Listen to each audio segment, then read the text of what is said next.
that in spite of a population of 1.3 billion people, India has been able to manage COVID relatively well. Now, when I say that we have been able to manage this disease, this infection relatively well, what is it that I am implying? What we are trying to explain here is that if you look at cases per million population, it still remains amongst the lowest in the world. Today we have 538 cases per million population. This is as per WHO situation report. And you have figures for other countries also, from Americas, from Europe, and from other parts of the world. We are trying also to emphasize the point that case per million population in some countries are at least 16, 17 times more than what it is in India. Similarly, if we look at death per million population, again, the scenario in India is amongst the lowest in the world.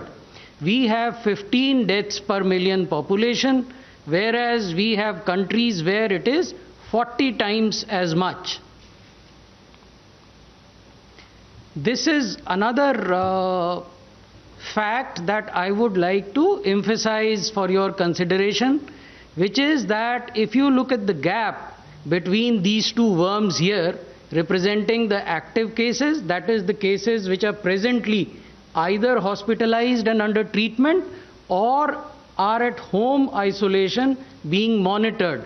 So that group of people and recovered cases, people who have recovered and gone home, that gap is progressively increasing. So the gap between active cases and recovered cases is progressively increasing.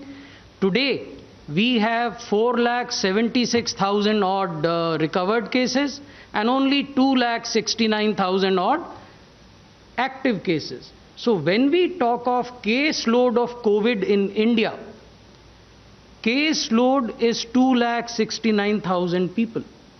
That is important, because this tells us that at the end of the day, we have managed a situation where our healthcare infrastructure is not unduly burdened, is not creaking because of the pressure. So that is the significance of this slide. Now, in absolute numbers, we have told you that the active cases are 2,69,789 and recovered cases are 4,76,378. यहाँ हम ये निवेदन आपके समक्ष करना चाहते हैं कि जो रिकवरीज हैं वो लगभग दुगनी 1.75 टाइम्स हो गई हैं एक्टिव केसेस की तुलना में।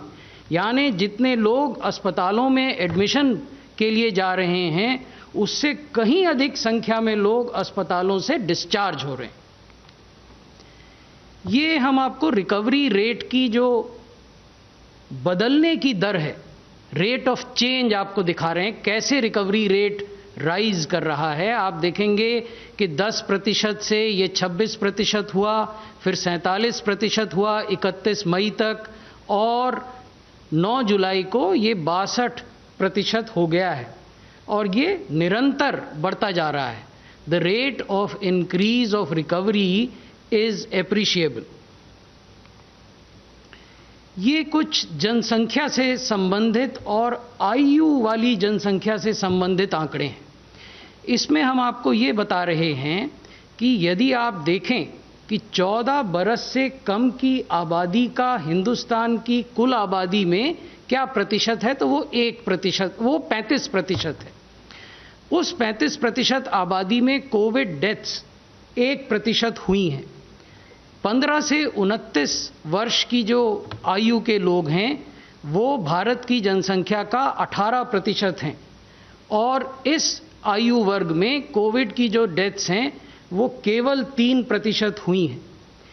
30 से 44 वर्ष की जो आयु के लोग हैं वो भारत की जनसंख्या का 22% है, और इस एज ग्रुप में कोविड की जो डेथ्स हैं वो 11% हैं। तो अगर आप इस पूरे ब्लॉक को एक साथ देखें, यानी 14 साल से कम के आयु से लेकर 44 वर्ष की आयु तक के लोग, तो इसमें जो कोविड से रिलेटेड डेथ हैं वो केवल 15% हुई हैं। लेकिन साथ ही हमें ये नहीं भूलना चाहिए कि एक हाई रिस्क पॉपुलेशन भी है। ये वो लोग हैं जो 55 वर्ष से ऊपर की 45 वर्ष से ऊपर की आयु के हैं। 45 से 59 वर्ष की आयु में आप देखेंगे कि कुल जनसंख्या का ये 15% है, जबकि इसमें कोविड की जो डेथ हैं वो 32% हैं। 60 से 74 वर्ष की जो आयु के लोग हैं वो भारत की जनसंख्या का 8% हैं, लेकिन इसमें कोविड से जो डेथ हुई हैं वो 39% हैं। और 75 वर्ष से अधिक आयु के उम्र दराज जो लोग हैं वो कुल आबादी का 2% हैं, लेकिन यहाँ जो कोविड से डेथ हुई हैं वो 14% है। यानी इसका निचोड़ ये है कि भारतवर्ष की 25% आबादी जो 45 वर्ष से लेकर ऊपर की आयु की है, 75 वर्ष से ऊपर तक की, उसमें 85% कोविड रिलेटेड डेथ हुई हैं। तो ये आयु वर्ग है जिस पर विशेष ध्यान देने की आवश्यकता है, भारत सरकार को भी, राज्य सरकारों को भी और यूटी एडमिनिस्ट्रेशंस को भी। इसको हम फिर फर्दर आपको और ग्रैनुलर बेसिस पर ये बता रहे हैं कि people who are between 60 to 74 years of age, they constitute 8% of India's total population. However, they also show 39% of COVID-linked deaths. And people who are more than 75 years are 2% of India's population, but they show 14% of COVID deaths. So this is a brief summary that I wanted to present before you. Thank you. Thank you very much, sir. Now I request the representative of ICMR, ma'am, please.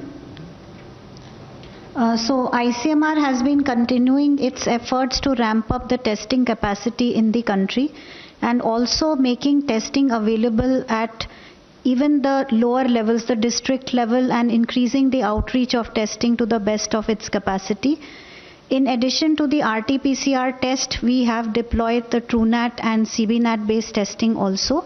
And moving a step forward, very recently ICMR also has validated and approved the use of a rapid antigen point of care test, which is now validated, recommended for use, and is also being used now in the containment zones of various states as well as in the hospitals. So with this, we really hope to follow the approach of test, track and treat, because if we take this testing to the grassroots level, the number of individuals, infected individuals, mild symptomatic or even asymptomatic individuals that you'll be able to catch really increases.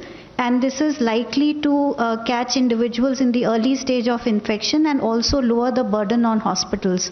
So this is one strategy which has taken up well. We also came up with advisories, revised advisories on testing, which was loaded up on ICMR website on 25th of June. And subsequently, we also have come up with a very explicit advisory on the use of antibody-based IgG assays, which are recommended as a surveillance tool. And also the advisory for that is there on ICMR website. It has been disseminated to the states. Multiple letters, joint letters from Secretary Health and Secretary Department of Health Research have been sent. And the other step that ICMR has very recently taken up for increasing the testing is that all the NABH hospitals and the NABL approved labs, as well as all the government hospitals, have been approved for conducting the antigen based test. And we already have approved hundreds of applications for the antigen based assay testing, and further approvals are in progress. And also the initial criteria of ICMR was that all the private labs who are intending to undertake COVID-19 testing, they were supposed to submit a NABL accreditation certificate, completed one. But now, in order to enhance the testing and speeden up the liberalization of the testing, we have now allowed the private labs to apply for NABL and in parallel submit their application to ICMR. We give them a 1 month time period in which they can complete the NABL accreditation and submit their completed accreditation to us. So these are quite a few steps that we have taken. The ramping up of number of labs is happening at a very fast pace. As I speak today, we have 1132 labs which are operational, including CBNAT and TrueNAT labs also, and more are in pipeline through various efforts of ICMR as well as the mentor institutions which have been identified in centers of excellence. So that effort is ongoing. Our number of tests have increased, and on an average we are testing more than 2.6 lakhs of samples per day, and that we hope to see a further rise by the use of the antigen tests. Thank you. Thank you very much, ma'am. Now I request the representative of the Ministry of Home Affairs, please, ma'am. नमस्कार। जैसे आपको पता है, unlock 2 के जो नए दिशा निर्देश हैं वो 1 जुलाई 2020 से लागू हो चुके हैं।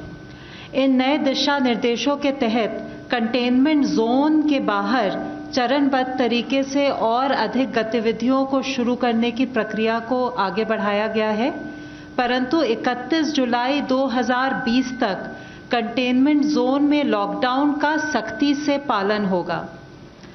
अब लगभग सभी आर्थिक गतिविधियों को अनुमति प्रदान की गई है, इसलिए राष्ट्रीय दिशा निर्देशों का अनुपालन बहुत ही आवश्यक हो गया है, जैसे कि मास्क पहनना, सोशल डिस्टेंसिंग का पालन करना, सार्वजनिक स्थानों पर थूकने, शराब या तंबाकू के सेवन की मनाही इत्यादि। गृह मंत्रालय लगातार दिशा निर्देशों के अनुपालन की नियमित रूप से निगरानी रख रही है। जहां कोई भी समस्या आती है या दिशा निर्देशों के उल्लंघन के बारे में रिपोर्ट मिलती है, उसे तुरंत ही संबंधित राज्य के साथ साझा किया जाता है और आवश्यकता पड़ने पर गृह मंत्रालय द्वारा उचित कार्रवाई करने के लिए राज्यों को परामर्श या निर्देश भी दिए जाते हैं। देश की राजधानी दिल्ली और NCR क्षेत्र में कोविड-19 की स्थिति में सुधार के लिए गृह मंत्रालय द्वारा उच्च स्तर पर नियमित रूप से संबंधित राज्यों के साथ बैठक की जा रही है। NCR क्षेत्र में संगठित प्रयास द्वारा ही हम कोविड-19 के विरुद्ध प्रभावी ढंग से कार्यवाही करने में सफल हो सकते हैं। इन बैठकों में राष्ट्रीय स्तर के विशेषज्ञ भी शामिल हैं और कई महत्वपूर्ण निर्णय लिए गए हैं, जैसे कि दिल्ली के निजी अस्पतालों में कोविड मरीजों के उपचार की दरों पर नियंत्रण रखना, राजधानी में अतिरिक्त बेड्स उपलब्ध कराना, रैपिड एंटीजन प्रणाली का उपयोग करके टेस्टिंग बढ़ाना, कंटेनमेंट जोन का ध्यानपूर्वक सीमांकन करना, सभी संक्रमित व्यक्तियों की कॉन्टैक्ट ट्रेसिंग करना, IT सिस्टम्स का प्रभावी ढंग से उपयोग करना तथा AIIMS Delhi Covid telemedicine consultation की सुविधा शुरू करना। और ये जो AIIMS Delhi Covid telemedicine consultation की सर्विस है, आज ये पूरे देश के जो कोविड हॉस्पिटल्स हैं वो इस सुविधा से क्लिनिकल मैनेजमेंट के लिए गाइडेंस ले सकते हैं। संयुक्त प्रयासों से दिल्ली में कुछ हफ्तों में काफ़ी सुधार हुआ है। दिल्ली में रैपिड एंटीजन पद्धति का बड़े स्तर पर उपयोग किया जा रहा है। टेस्टिंग की भी क्षमता को बढ़ा दिया गया है। 8 जुलाई तक 6,79,831 टेस्ट कर दिए गए हैं, यानी 10 लाख की आबादी पर 35,780 टेस्ट। अब प्रतिदिन लगभग 20,000 से अधिक टेस्ट किए जा रहे हैं। टेस्टिंग क्षमता में वृद्धि होने पर भी एक्टिव केसेस पर नियंत्रण है। 9 जुलाई को दिल्ली में लगभग 23,452 एक्टिव केसेस हैं। रिकवरी रेट 72% से अधिक है। डबलिंग रेट बढ़कर 29.7 डेज यानी कि लगभग 30 दिन हो गई है। 1 जून को दिल्ली में जहां 4,456 हॉस्पिटल बेड उपलब्ध थे, आज 15,096 बेड उपलब्ध हैं। 8 जुलाई को इनमें से लगभग 10,237 बेड खाली थे, यानी कि लगभग 68%। ये सब आंकड़े मैं इसलिए साझा कर रही हूँ क्योंकि हम दिल्ली वासियों को आश्वस्त कराना चाहते हैं कि हम सब मिलकर उनके लिए पर्याप्त चिकित्सा सुविधाएं मुहैया करने के लिए प्रयासरत हैं। DRDO द्वारा स्थापित सरदार वल्लभ भाई कोविड हॉस्पिटल इस पूरे अभियान में एक गेम चेंजर के रूप में सामने आया है, जिसने दिल्ली में ही नहीं देश में पहली बार थोड़े ही समय लगभग 12 दिन में श्रेष्ठ सुविधा दिल्ली वासियों के लिए उपलब्ध करा दी है। सरकार की ओर से हम फिर से DRDO, आर्म्ड फोर्सेस और निजी क्षेत्र के जो प्रमुख योगदानकर्ता थे उनकी तरफ अपना आभार प्रकट करते हैं। राधा स्वामी सत्संग, भारतीय तिब्बत सीमा पुलिस और दिल्ली सरकार ने मिलकर जो 10,000 बेड वाले कोविड केयर सेंटर को क्रियान्वित किया है, वो भी इस विशाल स्तर पर एक बहुत ही अनूठा और देश का सर्वप्रथम प्रयास रहा है। हमारा सबसे आग्रह है कि सरकार के प्रयासों में अपना सहयोग दें तथा राष्ट्रीय दिशा निर्देशों का कड़ाई से अनुपालन करें, ताकि हम सब मिलकर कोविड-19 के संक्रमण की चेन को तोड़ने में सफल हों। धन्यवाद। धन्यवाद। फ्रेंड्स, कुछ क्वेश्चंस ऑनलाइन हैं, हम आपके भी क्वेश्चंस लेंगे। सर, सबसे ज़्यादा इम्पोर्टेंट आजकल प्लाज्मा की बात हो रही है। ऑनलाइन क्वेश्चन जो है, has benefit of plasma therapy been investigated enough for the blanket allowance? मैं आपकी जानकारी में ये तथ्य लाना चाहूँगा कि प्लाज्मा के उपयोग का निर्णय जो ट्रीटिंग क्लिनिशियन हैं वो लेते हैं, और प्लाज्मा थेरेपी को भारत सरकार के स्वास्थ्य मंत्रालय ने अपनी क्लिनिकल प्रोटोकॉल की गाइडलाइंस में इन्वेस्टिगेशनल थेरेपी के रूप में दर्शाया है। किन मामलों में प्लाज्मा थेरेपी का इस्तेमाल किया जाना है, ये भी क्लिनिकल गाइडलाइंस जो भारत सरकार ने जारी की हैं स्पष्ट रूप से दर्शाती हैं। प्लाज्मा की उपलब्धता के लिए अलग अलग राज्य सरकारें अलग अलग प्रयास कर रही हैं। कुछ लोग रैंडमाइज्ड प्लाज्मा ट्रायल की ओर भी इंगित करते हैं। मुझे लगता है कि ये जो ऑनलाइन प्रश्न है संभवतः ये वो भी पूछना चाह रहे हैं। तो रैंडमाइज्ड जो ट्रायल हो रहा है प्लाज्मा थेरेपी का, वो ICMR के तत्वावधान में हो रहा है, under the aegis of ICMR। It has various participating hospitals, और उसमें लगभग 452 मरीजों पर रैंडमाइज्ड ट्रायल हो रहे हैं। अभी भी, हालांकि वो ट्रायल प्रारंभ हो चुके हैं, लेकिन अभी भी जो इच्छुक अस्पताल हैं उन ट्रायल में पार्टिसिपेट करने के लिए ICMR के समक्ष अपनी इच्छा व्यक्त कर सकते हैं। और हमारा ये भी कहना है कि जहां इंडिविजुअल केसेस में ट्रीटिंग क्लिनिशियन प्लाज्मा थेरेपी के लिए जाते हैं, वहां न तो ICMR